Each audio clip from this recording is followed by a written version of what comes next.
नमस्कार मित्रगणों, भौरेश्वर महादेव मंदिर। जी हाँ, इस प्राचीन मंदिर का नाता पांडवों से है। ये महाभारत कालीन मंदिर पांडवों की मां कुंती द्वारा बसाया गया। हालांकि मुगल काल में इस पर आक्रमण हुए। औरंगजेब के सैनिकों और उन्हें औरंगजेब की सेना के साथ इलाहाबाद और वाराणसी में ज्ञानवापी तोड़ने के समय जाते समय इसे तोड़ने की कोशिश की, लेकिन असफल रहे। लौटते समय सुदी कुरौली क्षेत्र में पड़ने वाले इस मंदिर को तोड़ने की कोशिश की, लेकिन उस समय यहाँ पर भौरों के दल ने औरंगजेब की सेना का जीना मुहाल कर दिया और कई किलोमीटर इधर उधर भागते भागते औरंगजेब की सेना परेशान हो गई। अंत में किसी पंडित पुजारी ने बताया कि आप महादेव पर जल चढ़ाकर माफ़ी मांगे, तब ही ये भौरे पीछा छोड़ेंगे। तब औरंगजेब की सेना और उसके अधिकारियों ने यहाँ पर स्थापित मूर्ति पर माफ़ी मांगी, क्षमा याचना की और उसके बाद भौरे शांत हो गए। तब से इसे भबरेश्वर महादेव के नाम से जाने लगा।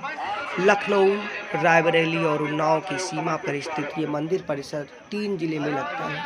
हालांकि छोटा सा नदी के उस पार आपको उन्नाव दिख रहा है, जहाँ पर ये मंदिर है, जहाँ पर हम खड़े हैं, ये रायबरेली का क्षेत्र है। और बिल्कुल इसके उलट पीछे जब हम गौर करेंगे तो हमें दिखेगा लखनऊ का क्षेत्र। इस समय उन्नाव उस पार है और ये स्टीमर नाव बाकायदा सजी हुई गंगा और वाराणसी के साथ साथ मथुरा की याद दिलाने वाली अब तो बक्सर में भी ये दिखती हैं।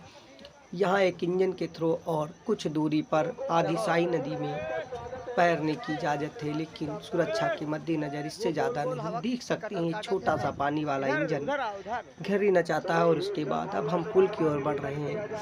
ये रायबरेली का क्षेत्र है और ये भौरेश्वर महादेव मंदिर है।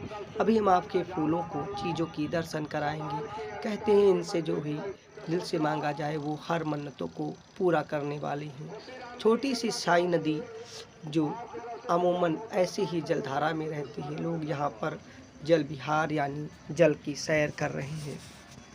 मेला में लाउड स्पीकर, शिवरात्रि मेले में जो भीड़ आती है उसकी चीज़ें आपको सुनाई दे रही हैं, लेकिन स्टीमर की लहर किनारों को छूते हुए और भी रोमांचक माहौल को बनाने वाली है।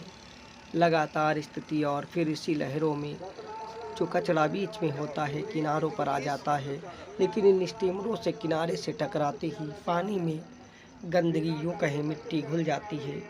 हालांकि इसके थपेड़े और जो चक्री काट कर जाती है उससे जलीय जीवन पर तो कुछ संकट मंडराता ही होगा। अब इसमें पुल के इस पार रायबरेली और उस पार उन्नाव दिख रहा है। अब इधर हम मंदिर की तरफ कैमरा घुमाते हैं तो ठीक इसी के पीछे का इलाका लखनऊ का है। यहाँ पर फिर भक्तगण आते हुए, स्नान करते हुए। अब 2 तस्वीरें खड़े कैमरे से आप देख सकते हैं। दोनों में आपको स्टीमर जाती हुई दिख जाएंगी। महिलाओं के साथ बच्चे सभी भोलेनाथ में जल चढ़ाने से पहले स्नान कर रहे हैं। दूसरी तस्वीर जल विहार की है। 2 नावों का आसपास मिलान और दूर से ही भौरेश्वर महादेव की होते हुए दर्शन।